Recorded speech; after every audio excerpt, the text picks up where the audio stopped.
Nous sommes dans l'époque des murs. Hein. Les murs de l'extérieur, tout le monde veut mettre des murs à ses frontières. Et puis les murs de l'intérieur qui se construisent sans vous, mais qui sont là. Moi, j'en ai vécu un. Ça m'a fait vraiment drôle. Je me croyais à l'abri. Vous croyez peut-être que Ghislaine, elle est très, très sage. Non, laissez tomber. Je suis comme vous. En fait, je me baladais à Bernay et puis je vois un homme qui est habillé en religieux musulman avec le chapeau, la djellaba blanche, le pantalon blanc, enfin, etc. D'habitude, je passe. J'ai beaucoup voyagé et puis je sais que le monde est fait de cultures différentes. Et tout d'un coup, je sens la haine. J'ai une colère, une violence en moi. Oui, elle est là. Cet homme a déclenché chez moi quelque chose à mon insu que mon esprit réprime, bien sûr, mais c'est là.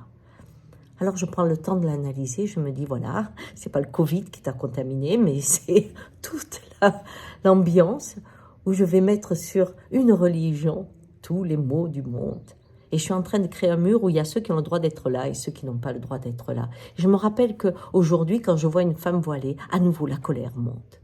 Qu'est-ce qui s'est passé? Il y a quelques mois encore, j'aurais juste pensé que nous étions en démocratie, nous étions dans des visions plurielles et c'est la richesse du monde, même si souvent je les trouve intégristes et violentes pour les femmes. Mais j'ose que la parole soit l'élément clé pour faire évoluer le monde et pas ces murs que l'on monte.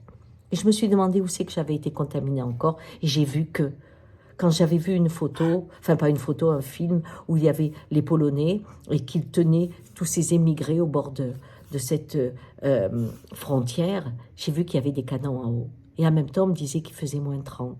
Et j'ai réalisé que moi, j'étais bien au chaud dans ma maison, que j'étais à l'aise, et que je regardais ça comme une histoire. Ces canons en haut, il y a des gens qui peuvent appuyer dessus et qui peuvent faire en sorte que d'autres vont mourir de froid.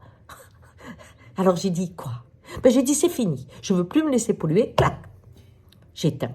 Et je ne regarderai plus les actualités. J'ai monté un mur noir. Ouais, je suis l'autruche et alors, c'est ça que j'ai fait. Tout ça pourquoi? Pour me protéger de quoi? C'est le monde dans lequel je vis. Demain, il y en aura des réfugiés peut-être. Alors comment on démonte les murs?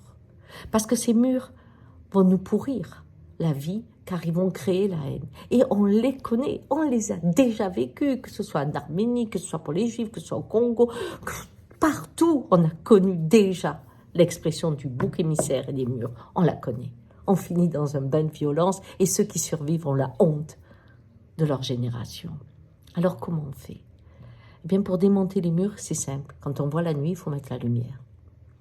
Quand je vois ces émigrés, maintenant, je pense à ces jeunes Italiens, très jeunes, 25 ans, 30 ans, qui ont osé prendre un bateau et sauver des personnes qui essayaient de traverser, premièrement.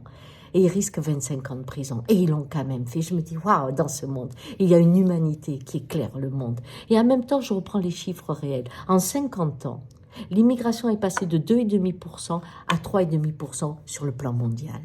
Alors nous sommes bien dans le même schéma traditionnel de faire monter un monstre pour effacer tout ce qui se passe autour et créer la haine. Bien, donc en mettant ces jeunes résistants, je me sens capable de les chercher partout, dans toutes les informations, même si on ne les donne pas, et d'en faire partie du club. Quand je regarde le religieux, je repense à ma joie de relire le poète Rumi, à cette philosophie soufiste qui est magnifique, à cette interdiction du Coran de tuer même un moustique.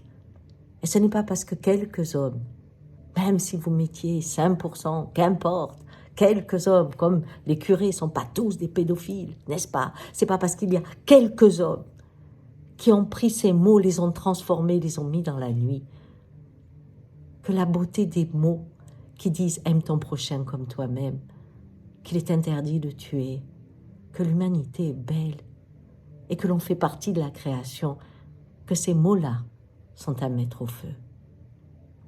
Alors, aujourd'hui, pensez à vos murs. N'ayez pas honte de ce qui se passe en vous, mais regardez-les et mettez de la lumière.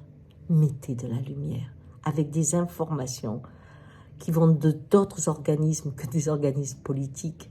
Cherchez des instituts et cherchez ceux qui incarnent la beauté du monde. Et croyez-moi, ils existent. Ciao.